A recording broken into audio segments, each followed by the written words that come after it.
참 고난 중간 되면 참 마음이 참 고통스러울 때가 참 많습니다.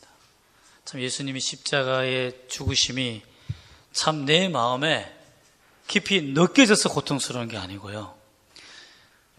퇴색해져 버린 내 마음. 예수님의 십자가라고 들으면 그 십자가의 말만 들어도 눈물이 났던 그 마음이 사라진 것에 참 고통스럽습니다. 참 예수님을 오래 믿으면 참 행복할 것 같죠. 점점 내 믿음이 연약해지고 점점 내 삶이 타락해가고 예수님을 따라가기보다 정말 예수님과 멀찍이 따라가는 내 모습을 볼 때 참 가슴이 아파요. 여러분은 심장이 타들어가는 사랑을 해보신 적이 있습니까? 아직 여러분은 없겠죠. 여러분 심장이 터질 것 같은 주님의 사랑을 느끼면서 기도해 보신 적이 있습니까? 정말 눈물이 흐르는 것을 멈출 수가 없고 비통한 소리와 정말 고통의 그 심장 소리를 들으며 하나님 앞에 내가 죄인이라고 눈물 흘렸던 그때가 있었습니까? 여러분 오늘이 그날이 되기를 소망합니다. 그 사랑, 그 심장이 터질 듯한 주님을 향한 그 사랑을 고백하는 이 시간 되기를 주의 이름으로 축복합니다. 아멘. 오늘 말씀 보면 베드로가 3번 예수님을 정면으로 부인하는 일이 생깁니다. 나는 예수님 모른다라고 말하는 거죠. 그런 이후에 이상하게 보면 심히 통곡했더라는 장면이 나옵니다. 3번 부인한 다음에 어떻게 심히 통곡하는 일이 있을 수 있을까요?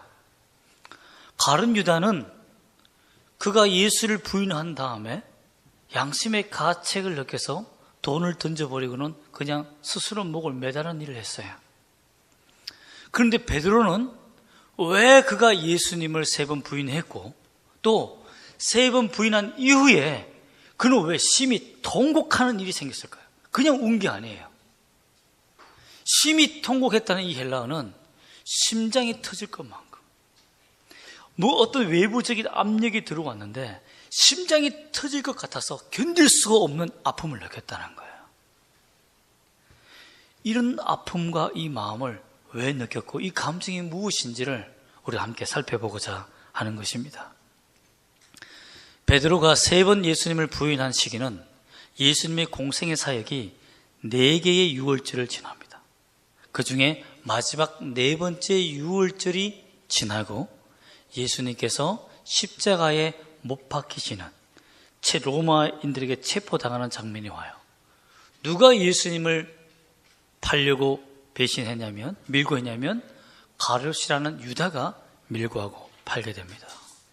그때에 다른 제자들도 다 도망갔어요. 또 예수님은 무기력하게 잡혀가십니다. 예수님이 그 자신을 잡으러 온 로마 병사들을 무찌르거나 어떤 귀족이나 천사들을 사용하여서 물리친 것이 아니라 그냥 털레털레 잡혀갔어요. 이 장면을 보고 있는 베드로는 정말 황당한 겁니다. 아니 이 나라를 하나님께서 로마에서 건지신다고 생각했거든요. 제자들은 예수님이 오신 목적은 이스라엘을 다시 회복하고 다윗의 나라로 만들며 세상에서 하나님이 통치하시는 하나님이 임금이 되고 왕이 되는 나라로 생각했단 말이에요. 그래서 예수님을 쫓아다닌 거예요. 그래서 예수님을 기뻐하고 쫓아다닌 거예요. 예수님이 이 땅을 회복시키시고 이스라엘의 진짜 왕이 되려고 하시는 거구나. 그런데 예수님께서 무기력하게 잡혀가시는 것을 보고 베드로는 정말 그때부터 겁이 나기 시작한 겁니다. 그래서 베드로가 한 일이 뭐냐면 칼을 뽑아서 자신을 잡으려고 온 대제사장의 종 말고의 귀를 잘라버립니다. 그래서 선동을 해요. 와 하고 내가 이렇게 나섰으니까 예수님이 나서주기를 바란 거예요. 근데 예수님이 어떻게 합니까? 혼내시는 거예요. 오히려 금을 집에 넣어라. 칼을 집에 넣으라는 거죠. 칼집에 넣어라. 금을 사용하는 자는 그분은 망한다라고 말하며 오히려 베드로는 무한줬어요. 여러분 생각해 보세요. 자신이 와 하고 칼날을 뽑았어요. 그러면 예수님이 그래 이때다 혁명을 일으키자라고 해야 되는데 예수님께서 무기력하게 잡혀가시는 거예요. 뭔가 계획을 일으키고 이 나라를 변화시키고 무엇인가 혁명을 일으키는 혁명의 예수를 기대했는데 예수님은 무기력하게 그 모든 개혁과 혁명을 포기해버린 거예요. 십자가의 길을 걸어가시는 거죠. 여러분 이 모습을 본 베드로는 예수님을 버릴 수도 없고 예수님을 따라갈 수도 없어서 오늘 본문에 보면 54절 말씀에 어떻게 따라간다고 표현하고 있습니까? 멀찍이 따라가니라. 멀찍이 따라가서 이른 아침이 새벽이 되어서 사람들이 예수님이 채찍에 맞으시며 십자가에 못 박히는 것을 구경하기 위해서 모여든 사람들의 숯불가에 함께 앉아 있습니다. 여러분 그 사람의 한번 얼굴을 보십시오. 베드로의 얼굴을 한번 보이십니까? 얼굴이 보이십니까? 어떤 표정으로 있었을까요? 혹시 나를 알아보는 사람이 있으면 어떡할까? 나를 잡으면 어떡할까? 나도 예수님을 믿는 사람인데 예수님 제자였는데 나를 알아보는 사람이 있으면 어떡할까? 이런 조바심이 있었겠죠. 근데 아니라 다를까 한 명씩 세 사람이 와서 내가 널 봤다라고 여종이 와서 말하기를 너 예수님과 함께 있었지? 라고 알아본 거예요. 그 순간 그가 난 예수님 몰라. 난 모르는 사람이야 라고 부인하게 된 겁니다. 그 이유는 뭐겠습니까? 이렇게 3번이나 부인하게 된 이유가 있습니다. 그것은 예수님이 자신을 이제 도울 수 있는 사람이 아니라는 것을 알게 된 거예요. 처절하게 십자가에 못 박히기 위해서 그 전에 매를 맞고 있으면서 무기력하게 정말 무기력하게 십자가에 매질당하면서 침뱉음 당하고 모욕당하고 옷벗김 당하는데도 아무런 반항하지 아니하고 아무런 대답도 하지 아니하고 온 얼굴에 피범벅이 되어서 정말 처절하게 무기력하게 쓰러진 예수를 보니까 자신을 도울 수 있는 분이 아니라는 것을 알게 된 거예요. 그래서 예수를 모른다 한 거예요. 예수를 안다고 했다가 자신도 저런 꼴이 나니까. 두 번째는 자신은 베드로는 결혼한 사람이에요.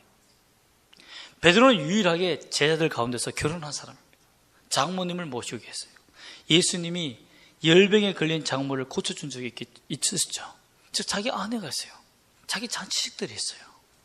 여기에서 정말 죽는 것은 정말 비참한 죽음인 거죠. 아무런 소득이 없는 죽음이에요. 자기 그냥 혼자만 있었으면 뭐라도 해볼 텐데 자기 뒤에 식구들이 있으니까 죽을 수도 없었던 거예요. 자신이 나는 예수님 믿는 사람이라고 말하지 못한 거야. 또한 그런 병사도 없습니다. 그는 혈명당입니다. 열심당해요. 열심당원들은 항상 칼을 차고 다닙니다. 그리고 독립운동을 했던 독립운동 전사였습니다. 그렇기 때문에 자신이 한번 움직이면 모든 병사들이 다 자기를 따를 수 있었던 사람이에요.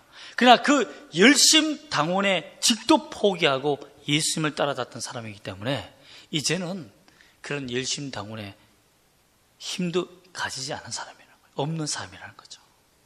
그렇기 때문에 그는 부인할 수밖에 없었다는 거예요.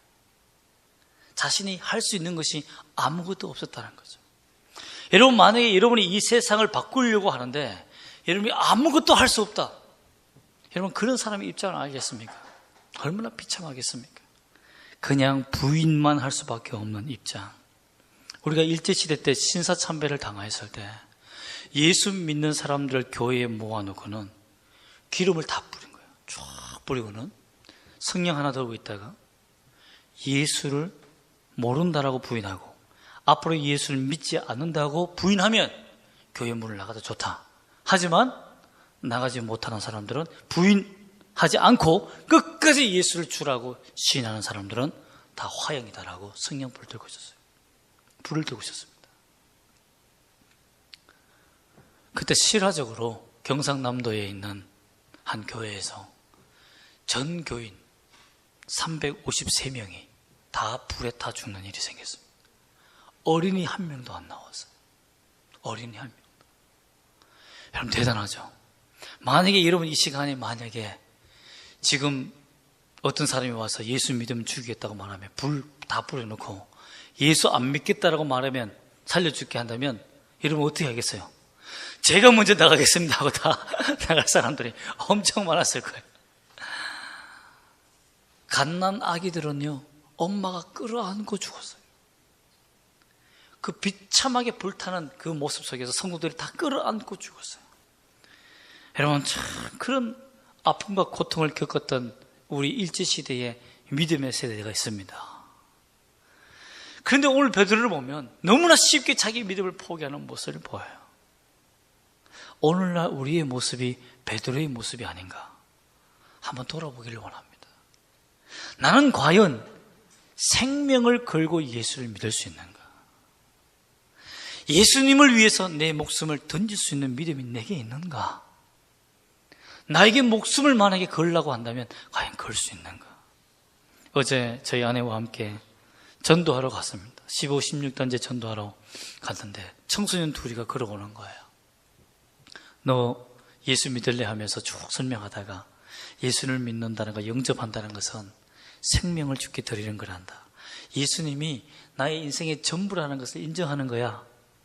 그 인정하겠니? 라고 하니까 하고 멍하니 있는 거예요. 다음에 그러면 생각나거든 전해주렴 했어요. 그렇게 실망을 하고 지나가는데 둥근 어떤 탑 같은 게 하나 있더라고요. 거기 한 아이가 누워서 게임을 하고 있는 거예요. 그 아이에게 복음을 전하는데 그 어린이한테 복음을 전하니까 어린이는 생명을 걸고 예수를 믿겠냐고 하니까 네! 라고 하는 거예요. 내가 잘못 들었나? 라고 생각해서 예수를 믿는다는 건 네 모든 걸 드리는 거야. 생명을 주께 드리는 건데 그래야만 너희 구원받는 건데 할 수 있겠니? 하니까 네! 할 수 있어요. 제가 그게 감동을 먹고 그러면 교회 나오렴라고 했는데 오늘 안 나왔어요. 안 나왔지만 여러분 그렇게 자신의 믿음을 주님 앞에 고백할 수 있는 사람이 과연 몇 명이나 될까요? 나이가 들면 들수록 세상을 오래 살면 살수록 고백할 수 없는 것이 우리의 모습입니다. 그런데 여러분 어떻게 해서 베드로는 그렇게 예수님을 3번이나 부인하고 스스로 목숨을 사실 끊는 것이 마땅하거나 아니면 부인했으면 더 차갑고 냉정한 사람으로 변해야 되는 것이 맞는데 어떻게 3번 그가 부인하고 닭이 우는 순간 눈물을 흘리며 심히 통회하며 회개하는 모습으로 바뀌었을까요? 큰 원인이 있습니다. 그것은 예수님께서 그 베드로를 향하여서 미리 베푸신 은혜와 사랑이 있었기 때문입니다. 한번 그 부분으로 우리 여행을 해볼까요? 누가복음 22장 34절 말씀을 먼저 보겠습니다. 누가복음 22장 34절 말씀 우리 한번 다 같이 읽어보겠습니다. 누가복음 22장 34절 시작. 이르시되 베드로야 내가 내게 말하노니 오늘 닭 울기 전에 내가 3번 나를 모른다고 부인하리라 하시니라.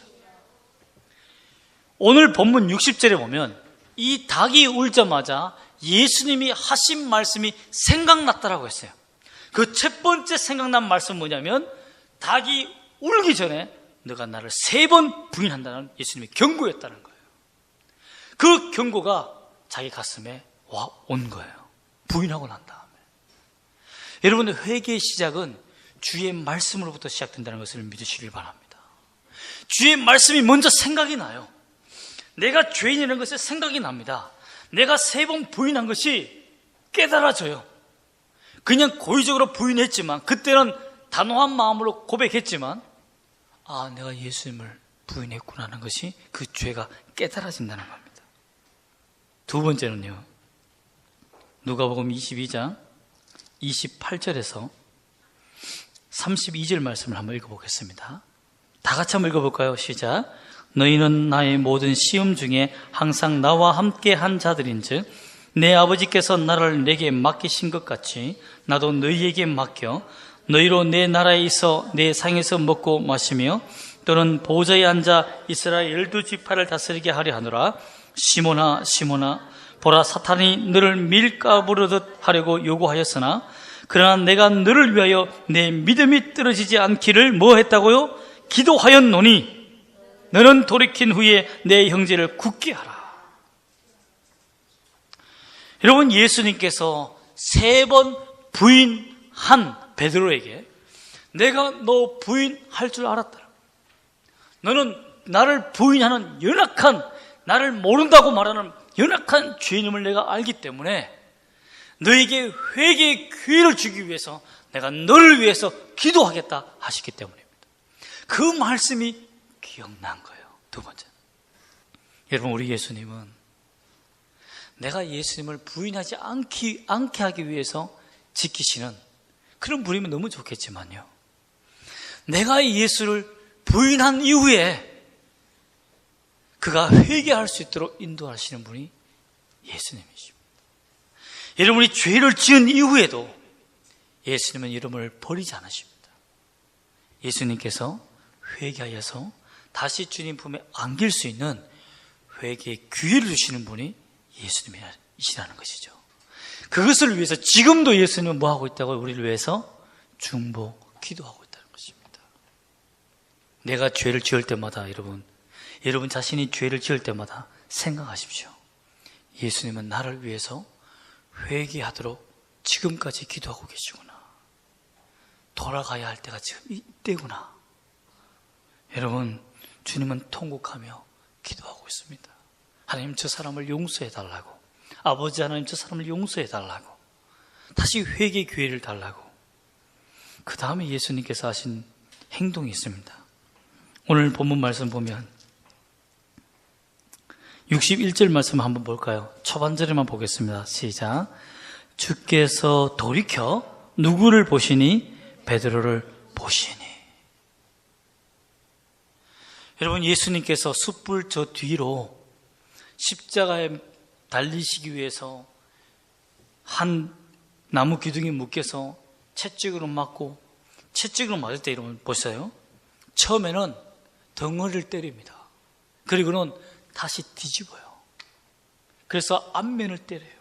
그래서 얼굴부터 발끝까지 정말 날카로운 바늘이, 나무로 된 1cm의 바늘이 있거든요. 1cm짜리 바늘이 총총이 달려있는 그 바늘이 거의 시속 120km 달려갑니다. 휙 휘둘르면 그게 몸에 탁 붙으면 살을 잡아서 움켜잡고 당겨서 나옵니다. 그렇기 때문에 그 매를 맞으면 사람이 살 수가 없어요.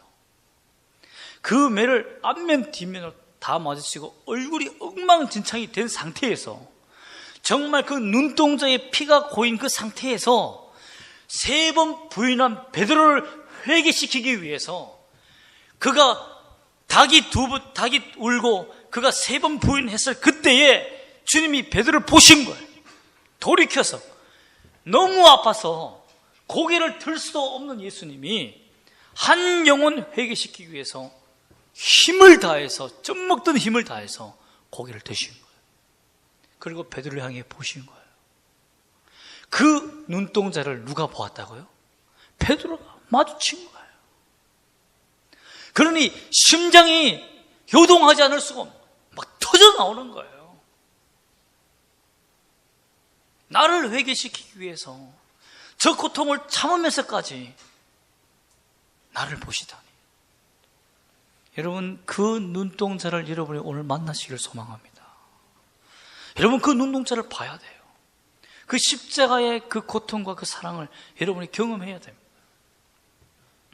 그 눈으로 바라보시며 지금도 돌아오기를 원하시는 분이 예수 그리스도십니다. 그렇기 때문에 베드로가 심장이 터지는 통곡, 회개를 하게 할 수 있었다는 것입니다.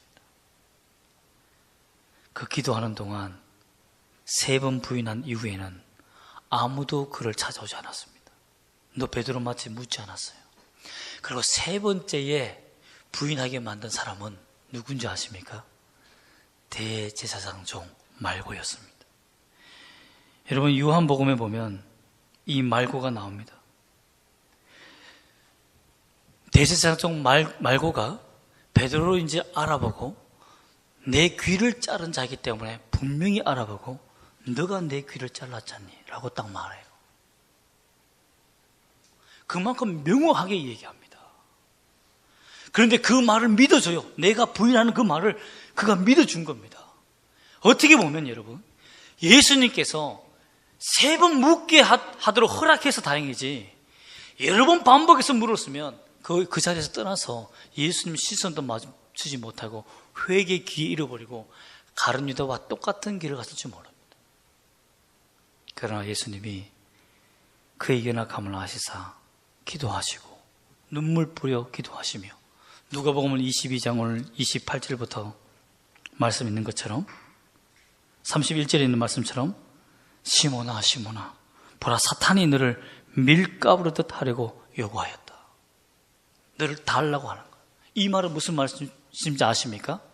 오늘날 예수님을 따르고 믿고자 하는 영혼들을 사탄이 달라고 하는 거예요. 내 것이었기 때문에 다시 돌려달라고 하는 거예요. 여러분이 죄악에 빠지는 이유는 지금도 사탄이 역사하기 때문입니다. 지금도 역사해요. 예수님 마지막 오실 때까지 역사합니다. 그러므로 주님의 기도가 여러분이 필요하다는 겁니다. 그 기도로 말미암아 여러분이 지금 살고 있다는 것, 예수 믿었다는 것, 예수님의 피의 눈동자를 여러분이 보았다는 것, 이것을 기뻐하시길 바랍니다. 베드로가 받은 은혜는 심히 통곡할 수 있는, 심장이 터지듯이 심히 통곡할 수 있는 회개의 기도를 할 수 있는 마음을 얻었다는 것이 복입니다. 다른 게 복이 아닙니다. 잡혀서 죽지 않은 게 복이 아니에요. 예수님을 향하여서 목숨을 걸 수 있는 마음을 가진 게 복이라는 거죠.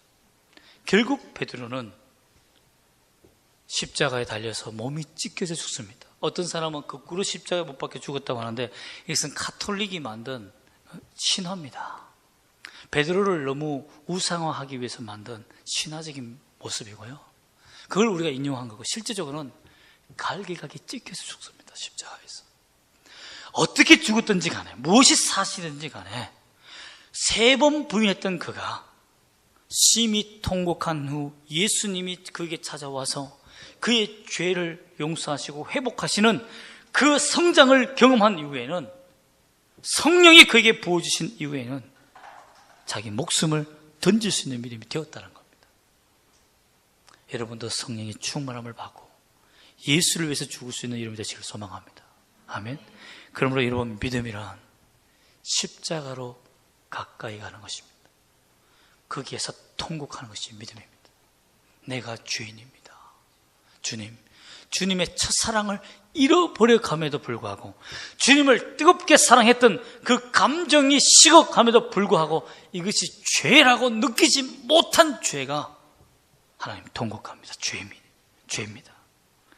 여러분, 나 같은 죄인을 용서해달라고 다시 한번 통곡하는 여러분 되시기를 소망합니다. 여러분, 하나님의 말씀을 한번 귀 기울여 보십시오. 사랑하는 아들아, 너가 너희의 죄를 향하여서 십자가로 나와서 통곡한 적이 있니? 아니면 통곡한 감정을 이제는 잃어버렸니? 내게로 나와 통곡해라. 여러분, 통곡하는 가슴을 가지는 것이 진짜 믿음입니다. 십자가만 생각하면 눈물이 흐르는 그 가슴을 달라라고 기도하는 것이 이번 고난주간이 되기를 소망합니다. 한번 따라해 보시면 좋겠습니다. 통곡하라. 나의 심장이요, 행동으로 주를 시인하라. 여러분, 통곡하십시오. 그리고 행동하십시오. 주라고 시인하십시오. 여러분, 예수님이 세상을 바꾸는 것은 어떤 개혁적인 혁명과 전쟁과 힘을 통해서 바꾼 게 아닙니다. 의롭게 행동을 잘함으로, 잘 삶으로 바꾼 게 아니에요. 철저하게 죽음으로 시작한 겁니다. 죽음으로. 예수 그리스도 앞에서 내가 죽음으로, 죄인임을 인정함으로, 예수님만 사랑함으로 그 나라의 통치를 바라면서 여러분 살아가는 여러분 되시기를 주의 이름으로 축복합니다. 아멘. 기도하겠습니다.